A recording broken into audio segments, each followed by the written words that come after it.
안녕하세요. 저는 이번 시간에 산모님들한테 입원을 하게 되거나 아니면 분만을 진행하게 되거나 이럴 때 꿀팁들을 조금 알려드리고자 간단하게 시간을 마련을 해보았어요. 설명을 해드릴 주제는 산모님에게 찾아온 조기 진통 그리고 진통 중 분만 후의 관리 방법에 대해서 간단하게 제가 설명을 해드리도록 할게요. 일단은 산모님들이 조기 진통이 찾아왔을 때 어떤 걸 체크해야 되는지 제가 간단하게 설명을 조금 해드리려고 합니다. 일단은 사용하시는 어플이 있는 걸로 알고 있어요. 산모님들 다들 있으시더라고요. 그래서 간헐적으로 오는 진통은 가진통처럼 있을 수는 있지만 진통이 간격이 생기고 강도가 점점 세지는 것 같을 때, 하지만 지금 만삭 주수가 아닐 때는 어플을 통해서 간격과 강도를 체크해 보심이 좋을 것 같고, 그리고 만약에 간격이 점점 좁아지면서 규칙적이고 그리고 강도가 점점 세진다 하시면 기존에 다니던 병원에 증상을 알리는 것이 중요하고요. 2차 병원 이런 데는 번호가 다 있지만 대학병원은 어디로 전화를 해야 될까요? 궁금해 하실 수 있는데 주저하지 말고 대학병원의 분만실 대표 번호가 있을 겁니다. 거기로 연락을 하시면 될 것 같고요. 그리고 간단한 준비물품, 그러니까 바로 병원으로 오시되 준비물품을 그래도 간단하게 챙겨서는 오시는 걸 저희는 추천을 드리고 있어요. 예를 들어 복용하시던 약물이라던가 그리고 사용하시던 패드나 속옷, 위생용품 간단하게라도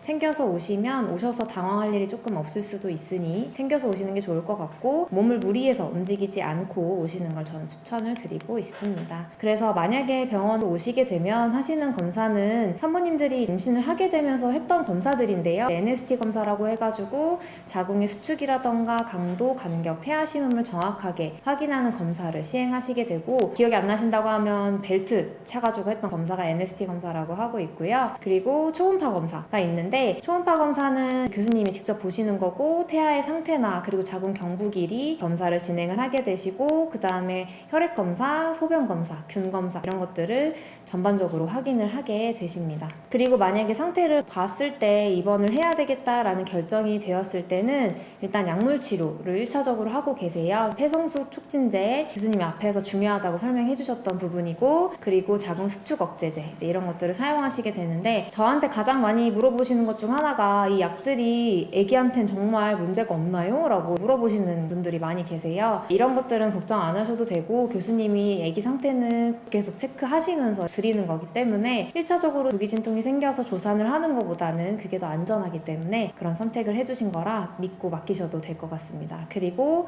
입원을 하시고 나서 주기적으로 초음파랑 NST 검사를 시행을 하게 되고, 그리고 가장 중요하다고 생각하는 것 중 하나인데, 입원을 하시게 되면 되게 절망적이라고 생각하시는 산모님들도 계시고 자책도 많이 하시는데 전혀 안 그러셨으면 좋겠고, 저도 말씀은 드리지만 그게 쉽지는 않아요. 그래서 항상 긍정적으로 생각을 많이 하셨으면 좋겠고, 그리고 진통이 오면은 또 내가 진통이 와서 아기가 위험해졌네 이런 생각은 하지 않으셨으면 좋겠어요. 충분히 극복할 수 있고 교수님들과 그리고 옆에서 의료진들이 많이 응원하고 도와드리고 있으니까 그런 생각 안 하시고 좋은 생각만 하셨으면 좋겠습니다. 또 설명드릴 부분은 자연분만인데요. 분만을 위한 준비를 설명을 해드리려고 해요. 수축의 변화, 앞서 말씀드렸던 어플 사용하셔서 수축이 생기거나 혹은 양수가 터졌거나 다니시던 병원에 알리시면 병원으로 오세요 라고 하실 거예요. 그때 오셔가지고 분만을 진행을 하시게 되고, 혹은 이제 유도 분만을 하셨을 경우에는 입원하셔가지고 촉진제를 맞으면서 분만을 하시게 될 것 같고요. 출산 가방을 싸는 건데 다들 너무나도 많은 정보들이 있기 때문에 제가 사실 알려드릴 게 있나 싶은데, 여기서 제가 항상 강조드리고 싶은 건 유축기를 싸우실 때 유축기의 깔때기 그리고 수유팩, 젖병 이걸 빼놓고 오세요. 근데 이거 빼놓으면 쓸 수가 없거든요. 그래서 꼭 그 유축기에 맞는 깔때기와 젖병과 수유팩 그리고 유축기 선까지 다 챙겨가지고 오시면, 저희 병원에서는 산모님들이 사용하시는 유축기의 깔때기나 젖병 이런 것들은 저희가 수거해와서 소독해드리고 다시 또 사용할 수 있도록 해드리고 있으니까 그런 건 걱정하지 않으시고 가져오시면 될 것 같고요. 그리고 나머지 베네저글, 속삭이, 겉삭이 이런 것들은 다들 너무나도 잘 알고 계시니까 그런 것들 챙겨오시면 될 것 같아요. 그리고 병원을 찾아와야 되는 시점은 자궁 수축 강도가 점점 강해지고 그리고 규칙적이게 되고 간격이 점점 좁아질 때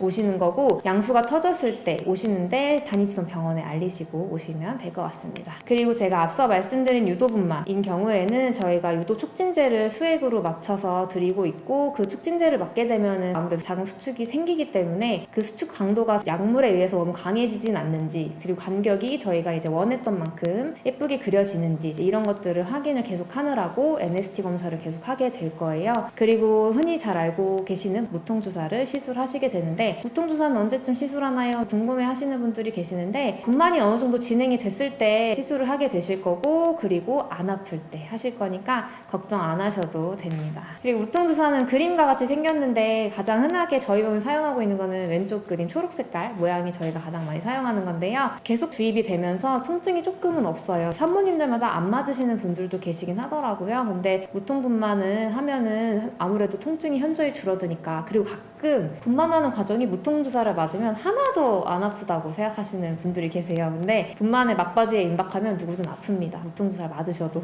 하지만 아기가 탄생하는 순간만큼은 산모님들은 꼭 다 잊어버리시는 것 같아요. 그리고 힘주기를 잘 하셔야 되는데, 그냥 배가 힘이 들어가는 대로 가만히 계시면 아기가 나오지 않아요. 그래서 저희가 이게 불수의적 수축이라고 한다면 수의적인 수축도 필요해요. 그게 산모님들이 힘을 잘 주시는 거거든요. 힘이 들어갈 땐 힘주기를 변보도 잘 하셔야 되고, 저희가 옆에서 설명을 드리긴 할 텐데 저희의 말에 잘 안 들어오세요. 아프시니까. 그래도 힘이 들어올 때 힘주기 잘 기억하시고, 또 하나 중요한 건 힘이 안 들어갈 때 숨을 잘 쉬셔야 돼요. 숨을 안 쉬게 되면 아가한테 산소가 공급이 안 될 수도 있기 때문에 힘이 안 들어갈 땐 심호흡을 잘하는 것, 이 두 가지 꼭 잘 기억하셔서 분만을 하시면 좋을 것 같아요. 그리고 분만 후에는 저희가 이제 주로 체크하는 부분은 소변을 잘 보는지 체크를 하고 있고, 아무래도 산도라고 해서 아기가 나오는 경로가 요도라고 하는 그쪽에 가까이 있기 때문에 저희가 소변 잘 보는지 확인을 하고 있고요. 그리고 자궁이 엄청 커졌잖아요, 아기가 있으면서. 근데 그 자리가 다시 제자리로 잘 돌아오는지, 이것도 중요해요. 이게 나중에 산후출혈이랑 이어지기 때문에 자궁의 위치를 저희가 계속 체크하고 있어요. 그래서 제왕절개 하신 산모님들이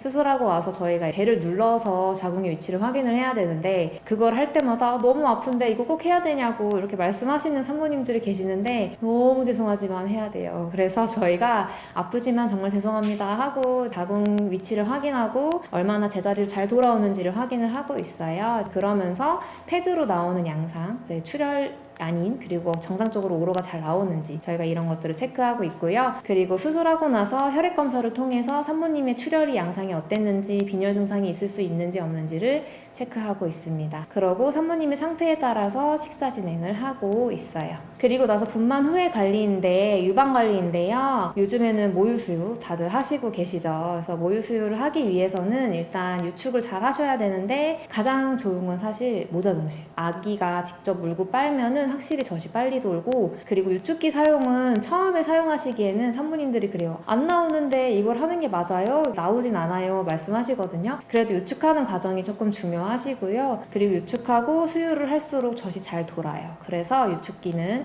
잘 가지고 오셔가지고 하시는 게 좋고, 젖이 바로 도시는 산모님들도 있고, 그리고 한 2, 3일 후에 도시는 분들도 있는데, 아무래도 경산모님들께서가 더 잘 도시고, 초산일 경우는 조금 늦게 도시기도 하세요. 그리고 아기가 얼마나 빨리 물었느냐에 따라서도 다르신 것 같아요. 그리고 오로의 양상 또 잘 보는 것도 중요한데요. 색깔의 문제라던가 냄새의 문제라던가, 특히 냄새가 난다거나 양이 갑자기 늘었거나, 색깔이 원래 갈색으로 점점 옅어지는데 갑자기 빨간색으로 나온다거나, 이럴 경우에는 간호사에게 알려주셔가지고 제 패드 양상이 이상해요 하시면 버리지 말고 보여주시면 교수님과 함께 저희가 체크를 해드리고 있습니다. 제가 준비한 건 여기까지였고요. 산모님들의 건강한 출산, 그리고 초보 어머님들의 힘들지만 행복한 육아를 저는 응원합니다. 감사합니다.